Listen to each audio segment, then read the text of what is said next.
मुझे ये बताएं कि बेटी की उम्र कितनी है अभी? 19 साल की हो गई बेटा। उसकी कोई शादी वगैरह कोई रिश्ता वगैरह किया है या करना है अभी? नहीं अभी करना है, मेरे को कोई पल्ले छाया होवे तो कराना। ब्लैकमेल किस तरह करता है? कोई ਤੁਹਾਡੀ ਕੋਈ ਚੀਜ਼ ਉਹਦੇ ਕੋਲ ਬਲੈਕਮੇਲ ਕਰਨ ਵਾਲੀ ਕੀ ਵੀਡੀਓ नहीं ਸ਼ੂਟ ਤੁਹਾਡੀ? मकान ਵਿੱਚ रहनी ਉਹਦੇ ਤੇ ਕਹਿੰਦਾ ਕਿਰਾਇਆ ਨਹੀਂ ਦੇਣਾ ਤੇ ਆਪਣੀ ਬੇਟੀ ਨੂੰ ਮੇਰੇ ਕੋਲ ਘੱਲ ਦੇ। ਤੇ ਮੈਂ ਬੇਟਾ ਬੜੀ ਮਜਬੂਰ ਆ, ਮੈਂ ਕੀ ਕਰਾਂ, ਕਿਹੜੇ ਪਾਸੇ ਜਾਵਾਂ।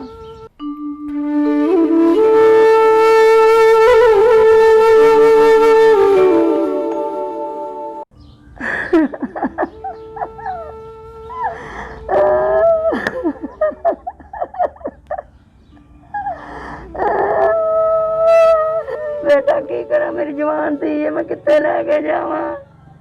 तो ये कुछ पैसे हैं, जैसे हमने आपको स्टार्ट में इस चैनल के शुरू करते हुए बताया था कि इस चैनल की जो अर्निंग होगी वो हमारे जो मुस्तहिक बहन भाई होंगे ये उनके लिए जो हम देंगे। तो ये कुछ पैसे हैं जो हम इनको दे रहे हैं अपनी तरफ से।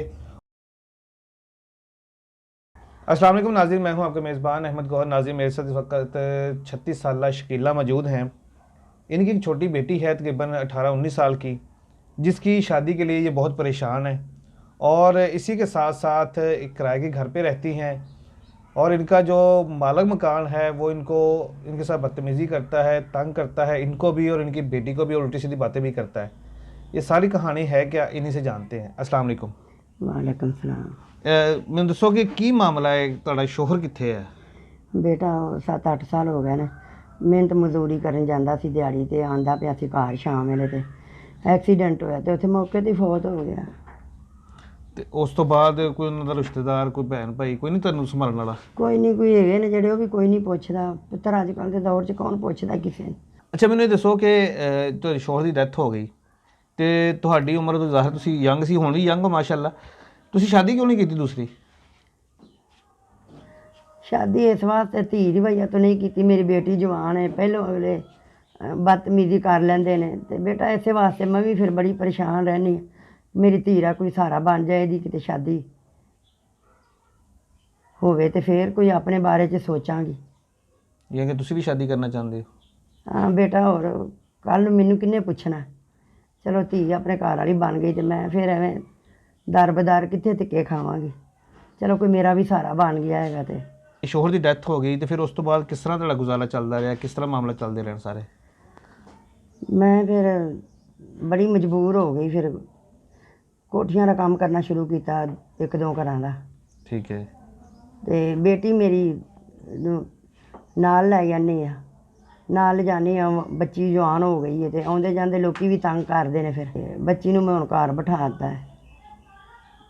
ਅੱਛਾ ਬੱਚੀ ਨੂੰ ਤੁਸੀਂ ਹੁਣ ਘਰ ਬਿਠਾ ਦਿੱਤਾ ਤੇ ਹੁਣ ਤੁਸੀਂ ਇਕੱਲੇ ਕੰਮ ਕਰਨ ਜਾਂਦੇ ਹੋ? हाँ जी कल्ली जानी आ। ਕਿੰਨੇ ਪੈਸੇ ਕਮਾਉਂਦੇ ਹੋ ਡੇਲੀ? ਸਰਕਲ ਕਿਸ ਤਰ੍ਹਾਂ ਚੱਲਦਾ ਹੈ? पक्का काम बेटा नहीं लगा, कदी 300 कदी 250, जिन्ना काम करनी ओनियां दे देंदियां ने ते घर दा गुजारा खाण पीण दा साडा चल जांदा। 250-300 ਦੇ ਵਿੱਚ ਗੁਜ਼ਾਰਾ ਤੁਹਾਡਾ ਖਾਣ ਪੀਣ ਦਾ ਹੁੰਦਾ ਤੇ ਮਕਾਨ ਦਾ ਕਿਰਾਇਆ, ਬਿਜਲੀ ਦੇ ਬਿੱਲ, ਇਹ ਉਹ ਕਿਸ ਤਰ੍ਹਾਂ ਪੂਰੇ ਹੁੰਦੇ ਨੇ? 5-6 ਮਹੀਨੇ ਹੋ ਗਏ ਨੇ ਕਿਰਾਇਆ ਜਮ੍ਹਾਂ ਹੋਇਆ ਹੈ, ਮਾਲਕ ਮਕਾਨ ਵੀ ਮੰਗਦਾ, ਤੰਗ ਕਰਦਾ ਕਿਰਾਇਆ ਤੇ ਹੁਣ ਮੈਂ ਨਹੀਂ ਦੇ ਸਕਦੀ, ਬੜੀ ਮਜਬੂਰ ਆ ਮੈਂ। ਤੇ ਮਾਲਕ ਮਕਾਨ ਆਂਦਾ ਤੇ ਉਲਟੀਆਂ ਸਿੱਧੀਆਂ ਗੱਲਾਂ ਕਰਦਾ। ਕੀ ਗੱਲਾਂ ਕਰਦਾ, ਕੀ ਕਹਿੰਦਾ? ਕਦੀ ਮੇਰੀ ਬੇਟੀ ਨੂੰ ਬਲੈਕਮੇਲ ਕਰਦਾ, ਕਦੀ ਮੈਨੂੰ ਬਲੈਕਮੇਲ ਕਰਦਾ। ਬੇਟਾ ਮੈਂ ਬੜੀ ਮਜਬੂਰ ਆ। ਬਲੈਕਮੇਲ ਕਿਸ ਤਰ੍ਹਾਂ ਕਰਦਾ? ਕੋਈ ਤੁਹਾਡੀ ਕੋਈ ਚੀਜ਼ ਉਹਦੇ ਕੋਲ ਬਲੈਕਮੇਲ ਕਰਨ ਵਾਲੀ ਕੀ ਵੀਡੀਓ ਨਹੀਂ ਸ਼ੂਟ ਤੁਹਾਡੀ? ਮਕਾਨ ਵਿੱਚ ਰਹਿਣੀ, ਉਹਦੇ ਤੇ ਕਹਿੰਦਾ ਕਿਰਾਇਆ ਨਹੀਂ ਦੇਣਾ ਤੇ ਆਪਣੀ ਬੇਟੀ ਨੂੰ ਮੇਰੇ ਕੋਲ ਘੱਲ ਦੇ। ਤੇ ਮੈਂ ਬੇਟਾ ਬੜੀ ਮਜਬੂਰ ਆ, ਮੈਂ ਕੀ ਕਰਾਂ, ਕਿਹੜੇ ਪਾਸੇ ਜਾਵਾਂ।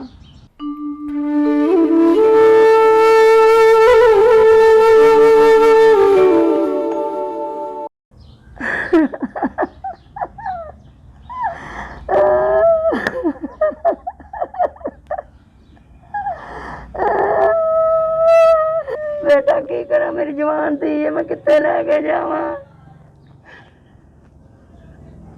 ਤੁਹਾਡੀ ਬੇਟੀ ਨਾਲ ਬਦਤਮੀਜ਼ੀ ਕਰਦਾ, ਤੁਹਾਡੇ ਨਾਲ ਵੀ ਕਰਦਾ? बदतमीजी करता, 5-6 महीने का किराया देना।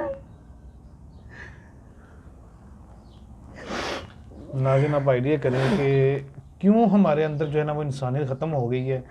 ऐसी हज़ारों स्टोरियाँ हम देखती हैं जहाँ मालिक मकान है किराएदारों की मजबूरी का फ़ायदा उठाते हुए हमेशा से यही ऑफ़र करता आया है कि अगर आपके पास किराया नहीं है, अगर आप पैसे नहीं दे सकते तो कभी मतलब उनको बोलते जी हमारे साथ रात गुजार दें, कभी ये बोलते हैं हमारी बेटी को मेरे साथ भेज दें, हमेशा से यही एक ही डिमांड जो है ना वो चलती आ रही, क्यों हमारे अंदर इंसानियत ख़त्म हो गई है? बेटा मैं ਕੰਮ ਤੇ ਗਈ ਸਾਂ, ਕੰਮ ਤੋਂ ਆਈ ਹਾਂ ਤੇ ਬੇਟੀ ਮੇਰੀ ਰੋ ਰਹੀ ਸੀ। ਮੈਂ ਕਿਹਾ ਕੀ ਹੋਇਆ ਧੀਏ? ਕਹਿੰਦੀ ਹੈ ਮੇਰੇ ਨਾਲ ਬਦਤਮੀਜ਼ੀ ਕੀਤੀ ਸੀ, ਉਹ ਆਇਆ ਆਂਦਾ ਅੰਮੀ ਕਿੱਥੇ ਸੀ, ਬਦਤਮੀਜ਼ੀ ਕੀਤੀ ਸੀ ਤੇ ਜ਼ਬਰਦਸਤੀ ਕਰਨ ਦੀ ਕੋਸ਼ਿਸ਼ ਕੀਤੀ ਸੀ अच्छा। ਤੇ ਕੁੜੀ ਰੋ ਰਹੀ ਸੀ ਉੱਚੀ ਉੱਚੀ। ਮੈਂ ਆਈ ਤੇ ਬੜੀ ਪਰੇਸ਼ਾਨ ਆ ਬੇਟਾ। ਹੁਣ ਮੈਂ ਉਹਨੂੰ ਛੱਡ ਕੇ ਜਾਂਦੀ ਨਹੀਂ। ਹੁਣ ਮੈਂ 5-6 ਦਿਨ ਹੋ ਗਏ ਨੇ ਮੈਂ ਘਰੇ ਹੀ ਬੈਠੀ ਹਾਂ ਆਪਣੀ ਧੀਰੇ ਕੋਲ। ਬੜੀ ਮਜਬੂਰ ਹਾਂ, ਬੜੀ ਪਰੇਸ਼ਾਨ ਆ ਬੇਟਾ। अच्छा, बेटी की वजह से अब अपने काम करना भी छोड़ दिया है? ਘਰੇ ਹੀ ਰਹਿੰਦੀ ਹਾਂ। ਹੁਣ ਜਵਾਨ ਧੀ ਹੈ ਮੇਰੀ, ਮੈਂ ਕਿਹਦੇ ਕੋਲ ਛੱਡ ਕੇ ਜਾਵਾਂ? ਤੁਸੀਂ ਕੋਈ ਪੁਲਿਸ 'ਚ ਕੰਪਲੇਨ ਵਗੈਰਾ ਨਹੀਂ ਕੀਤੀ? ਨਹੀਂ ਬੇਟਾ ਮੈਂ ਨਹੀਂ ਕੀਤੀ। ਧਮਕੀਆਂ ਦਿੰਦਾ ਹੈ ਆਣ ਕੇ ਕਿਰਾਇਆ ਮਾਲਕ ਮਕਾਨ। नाज़रीन, आप आइडिया करें कि एक इंसान कितना मजबूर हो सकता है। अकेली माँ है, उसको पता है कि मेरे आगे पीछे कोई भी नहीं है, अकेली बेटी है, जवान है, और ये बेचारी बेसहारा है। अगर उसके ख़िलाफ़ कोई कार्रवाई करेगी, जब पुलिस को कंप्लेन करेगी तो ज़ाहिर है उसको भी डर है कि मुझे घर से निकाल देगा। ठीक है, कुछ इस तरह के मामलात हैं। तो मुझे ये बताएं कि बेटी की उम्र कितनी है अभी? 19 साल की हो गई बेटा। उसकी कोई शादी वगैरह, कोई रिश्ता वगैरह किया है या करना है अभी? नहीं ये भी करना है। मेरे को कोई पल्ले शाय हो तो कराना। अच्छा, आपके तो किराया कितने महीने का देने वाला है आपका? 6 महीने का किराया है बेटा, देना है। आंदा किराया दे तो जान देंगा, नहीं तो नहीं जान देना। 6 महीने किराया? कितना किराया बनता है 6 महीने का? 8000 लेंदा, बिल शिल विचे पा के, छोटा जा कमरा है। यानी कि 6 महीने का कोई 50,000 के ही बनता होगा राउंड अबाउट। 8000 महीने का लैंदा है, बिल विचे पा के, छोटा जा कमरा बिल्कुल। सही है। अच्छा माँ जी, मैंने दसो कि ਤੁਹਾਡਾ ਆਪਣਾ ਗੁਜ਼ਾਰਾ ਬੜੀ ਮੁਸ਼ਕਿਲ ਹੋ ਰਿਹਾ, ਕਿਰਾਇਆ ਨਹੀਂ ਦਿੱਤਾ ਜਾ ਰਿਹਾ ਤੇ ਬੇਟੀ ਜਵਾਨ ਹੈ, ਉਹਦੀ ਸ਼ਾਦੀ ਕਰਨੀ ਹੈ, ਕਿਸ ਤਰ੍ਹਾਂ ਮਾਮਲਾ ਚੱਲਣਗੇ ਸਾਰੇ? ਕੀ ਸੋਚਿਆ ਅੱਗੇ? ਇਹੋ ਹੀ ਸੋਚ ਸੋਚ ਕੇ ਬੇਟਾ ਰੋਂਦੀ ਰਹਿੰਦੀ ਆ, ਬੜੀ परेशान ਆ। किंज करांगी, की हो जाएगा? जी नाज़रीन, अभी आपने इनकी गुफ्तगू सुनी है। बहुत ही परेशान माँ है बेटी की वजह से।